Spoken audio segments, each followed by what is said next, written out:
তিনি অতিরিক্ত বলেন, সেন্স, কমন সেন্স না। কারণ সেন্সটা হলো যে আমার মালিক আমাকে এটা বলেছে, এখন আমি কাদায় পড়েছি, এখন পা বসে করলে তো হচ্ছে না, পা ধুতে হচ্ছে। তুমি কথাটা বুঝতেছো প্রফেসর? হ্যাঁ, পা ধুতে হচ্ছে। আচ্ছা, এখন কি রাস, মাথা, তাই না? বংশাহু মুছে কর, একটু পানি দিয়ে মুছে নাও। আর এই কুলি, নাকে পানি, কানে পানি, এগুলো সব আমাদের বানানো। কথাটা বুঝছো? মানে দুটো জিনিস ধোয়ার ব্যাপার। মুখমণ্ডল, এটা তোমার পরিচয়, হাত তোমার কর্মের অঙ্গ।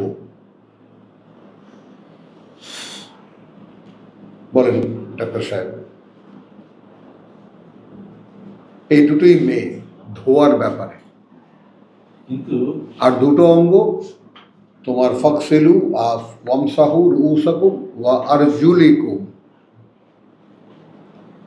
মুছে করবা মাথা এবং পা। বিষয়টা যেটা আমি করবো কি জন্য, পরের আয়াতের পরের অংশের যে ইয়েটা আছে, হ্যাঁ, এটা আমাকে কি জন্য করতে হবে? আমি যখন গায়ের থেকে পায়খানা অবস্থা, ঠিক আছে, হ্যাঁ, এখন পায়খানা অবস্থা করে আসা, না না না, পায়খানার সাথে এর কোনো সম্পর্ক নেই। গায়ে ওটা তো কয়েকটা, ওটা আর কতগুলো ব্যাপার। এখানে ওয়াইদা কুমতুম ইলাস সালাত, সংযোগে যখন আসবে তুমি আমার সাথে, ব্যাস, আর কি।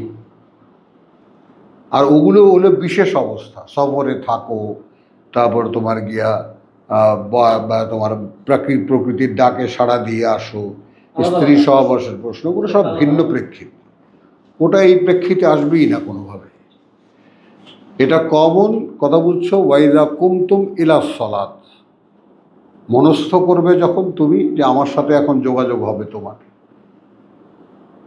তাহলে wash out your face and your hands. Clear? এখন একজন মুখ বিশ্বাসী, সে তো যদি সার্বক্ষণিক সালাতে থাকে, কে সালাতে দায় মধ্যে, হ্যাঁ, সার্বক্ষণিক নো, সার্বক্ষণ দায়িত্বের কথা না এটা।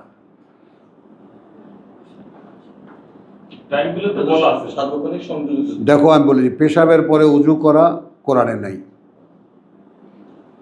তারপরে গ্যাস বা হাওয়ার ব্যাপারে কোরআনে নেই, আছে বাথরুমের বা বড় বিগ বাথরুমের ব্যাপারে, আর অন্যান্য যেগুলো সবাই আমরা জানি।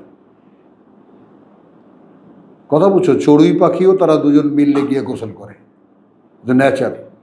দেখছো এটা কখনো কখনো লক্ষ্য করে দেখছো? হ্যাঁ।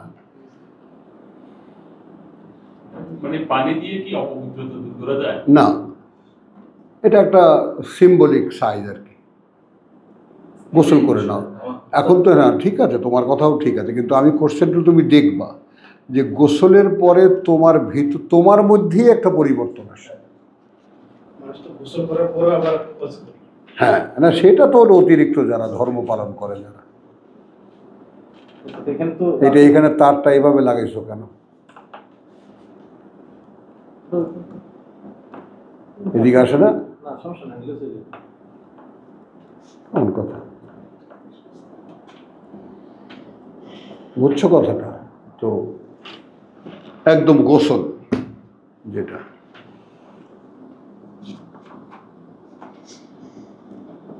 আর ওইটা তুমি আব্দুল সত্তার, এটা তুমি ক্লিয়ার করো, এবং এটা হ্যাঁ, এই মাস থেকে তুমি ফাইনাল করো। ওই যেটা বললাম থাকার ব্যাপারটা, চিল্লা, হ্যাঁ, চিল্লা একেবারে। এবং এই যে তোমাদের যে সাইকেলিক আলোচনাটা, কথা বুঝছো, এইটা হবে তোমাদের জন্য সবচেয়ে বড় কাজ, যেটা আমরা আমাদের শিক্ষা জীবনে আমরা শুনেছি তাকরীর, অর্থাৎ স্কুলে কলেজে কি লেখাপড়া করেছো নিজেরা বসো, পুনঃপাঠ। তখনই বেরিয়ে আসে যে ওর কিছুটা মনে আছে, ওর কিছুটা মনে আছে, ওর কিছুটা মনে আসে। এবং আমি যত দ্রুত ফুরিয়ে আসতেছি, তোমাদের তো তার চাইতেও বেশি দ্রুত এগিয়ে আসতে হবে। একটু হেলা করো না।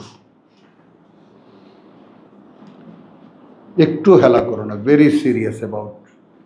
তুমিও আসার চেষ্টা করবো মাসে মাসে একবার, তাহলে দেখবা নাসির আসবে, আরও আসবে। তুমি দেখো, তুমি বসো, একটা সেন্টার হয়ে বসো, আব্দুল কাইয়ুম তো আছেই, তোমাদের বুঝগুলোকে তোমরা ইয়া করো।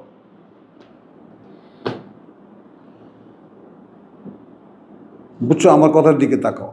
আমার এই বুঝ জাস্টিফাই করা, দেশের সর্বজন স্বীকৃত সর্বোচ্চ আলেমের পুত্র আমি, 20 বছর তার সেন্সকে আমি ইউজ করেছি। তিনি কিতাব থেকে কি বুঝেছেন, ভাষা কি, ওটা আমার দরকার নেই। তুমি এটা নিশ্চয়ই বুঝেছ। ভাষায় আমি হয়তো আমারটাই বলেছি, কিন্তু আমি কেপ্ট হিজ সেন্স, থট। হ্যাঁ, যে উনি কারণ বুঝে হয়তো কতটা পড়লে এটা হয় গেল। উর্দু আমি পড়েছি, ইংরেজি আমি পড়েছি, and I met with them.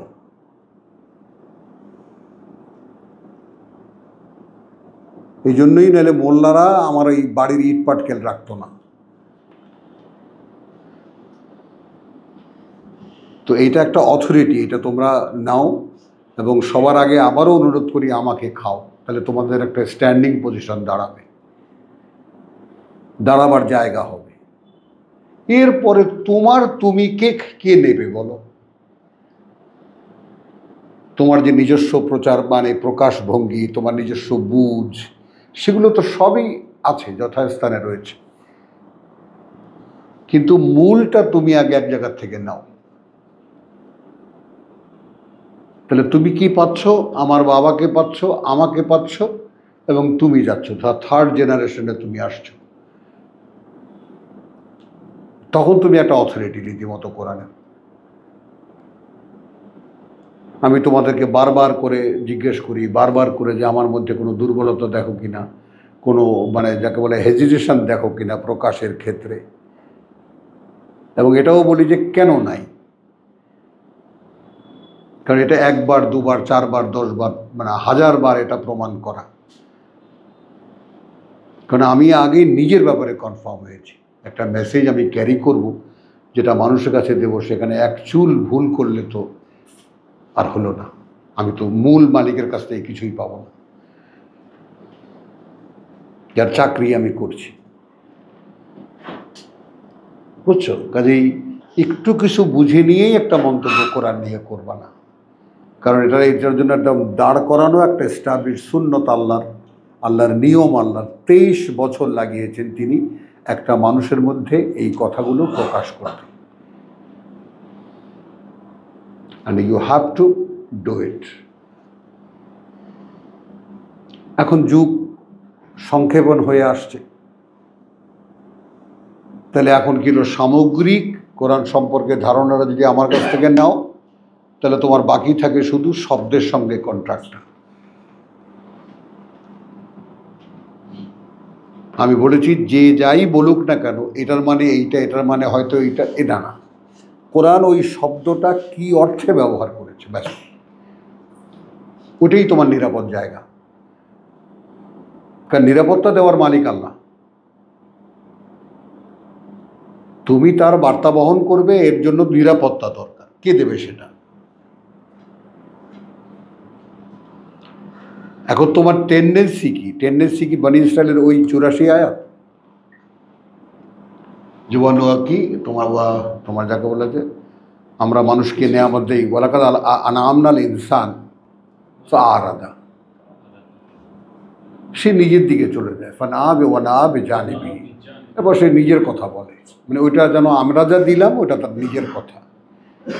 এবং সেটা তোমাদেরকে বলেছি, সব ওয়াইজিনদের মুখের দিকে তাকায় থাকবা, এক্সপ্রেশন দেখবা, কথাটা তার ধার করা না, তার নিজের কথা।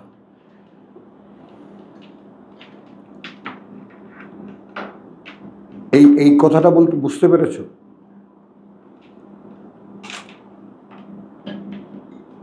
আর আল্লাহর কথা বলা, ওই আল্লাহর কাছ থেকেই ধার চাইতে হবে।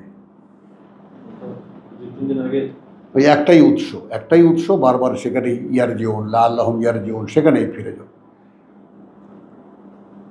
তখনই এই অদৃশ্যের কানেকশনটা দৃশ্যমান হয়, সালাদটা তখন প্রকাশ পায়।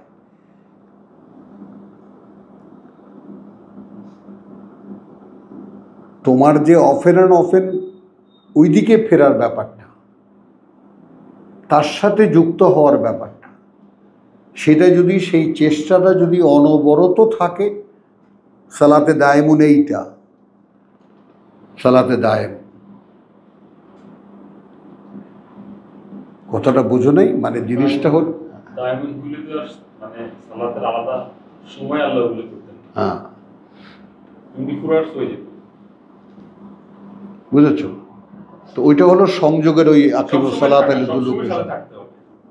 তার সাথে যুক্ত হতে চেষ্টা করা। কারণ এখানে দুটো জিনিস, একদিকে পৃথিবীর জীবনে ওয়ামান আহসানু কাউলান মিম্মান দা ইলাল্লাহ, যদি স্বয়ং মালিক এই কথা বলে থাকেন, তার চাইতে উত্তমতম কে যে ডাকে মানুষকে আল্লাহর দিকে? কথায় উত্তমতম কে? তারপর ওয়া আমিলা সলিহান, এবং সে করে সে অনুযায়ী কাজ, ওয়া কালা ইন্নানি মিনাল মুসলিমিন, এবং তার আত্মপরিচয় দিতে গিয়ে সে বলে যে ভাই আমি একজন সমর্পিত মানুষ। এই তিনটি জিনিস তার ভিতরে থাকতে হবে। সর্বোচ্চ আরোহণ, বলো, একদম টিপ অফ দ্য হিউম্যানিটি। দেখো এই আয়াতুল্লাহ খামেনিকে দেখো, সর্বোচ্চ আরোহণ, সে অনুযায়ী কর্ম, কথা বুঝছো, এবং নিজের সমর্পণ, যে তুমি কতটা সমর্পিত। তাহলে আপনার থেকেই এই তিনটা, তাই না? যেমন চোখ, target pin and the bird, একদম শিকার অনিবার্য।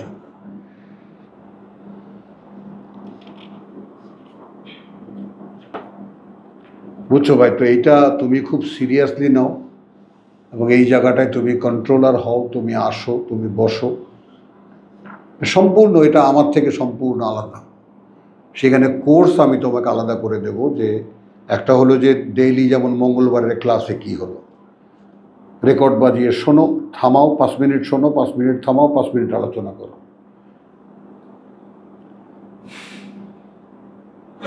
আবার বাজাও, আবার শোনো, আবার আলোচনা করো, সব প্রত্যেকের সামনে কিতাব। গেল এক। দ্বিতীয়, সময় পাওয়া যাচ্ছে, মানবতার মহাযুদ্ধ থেকে একটা এপিসোড নাও। কারণ একটা ভাই, তোমার ভিতরে শয়তানের অস্তিত্ব তোমার ভিতরে কিভাবে আছে, এইটা তুমি আবিষ্কার করতে না পারলে ইউ উইল বি এ ফেলার। আর মানবতার সবচেয়ে বড় অপমান এবং অপদস্থতা হইছে এই শয়তানকে না চেনা।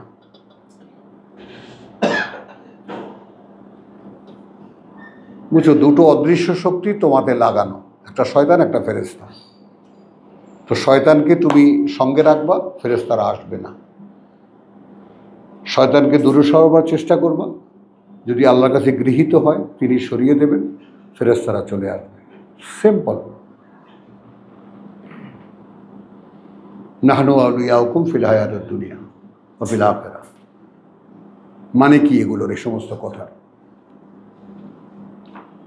এগুলোর প্রত্যেকটা তোমাকে বাস্তবের নিরিখে দেখতে হবে।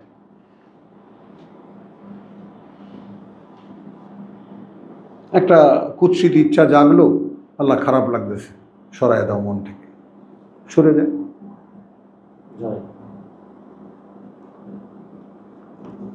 বুঝছো জিনিসটা? একেবারে মানে এইভাবে মিশে না। ওয়াতাসিমু বিল্লাহ, আল্লাহতে মিশে যাও, যেন তোমরা মোকাররাবুন। আমরা তো আর কথা বুঝো নেই, চাপড়াশি পিয়নের চাকরি হলে তো সন্তুষ্ট হবে না। পিএইচডি করা মানুষ, অন্তত একটা অফিসারের র্যাঙ্ক তো আল্লাহ দেবেন তোমাকে, সে আশাতেও থাকতে হবে। জসিম যেমন প্রথম এসে, ও খালি কিনার দিয়ে একটু জান্নাতের কোনো কিনার দিয়ে ঢুকতে পারলে ওর হয়ে যাবে। এখন প্রত্যাশা বাড়ছে।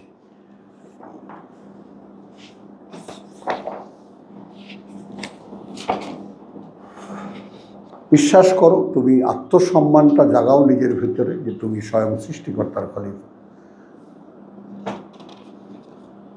তুমি কেউ না, তুমি এই যে বানর থেকে ইঁদুর থেকে উৎপন্ন কোনো জীব না, স্বয়ং সৃষ্টিকর্তার একদম ইউনিক ক্রিয়েশন।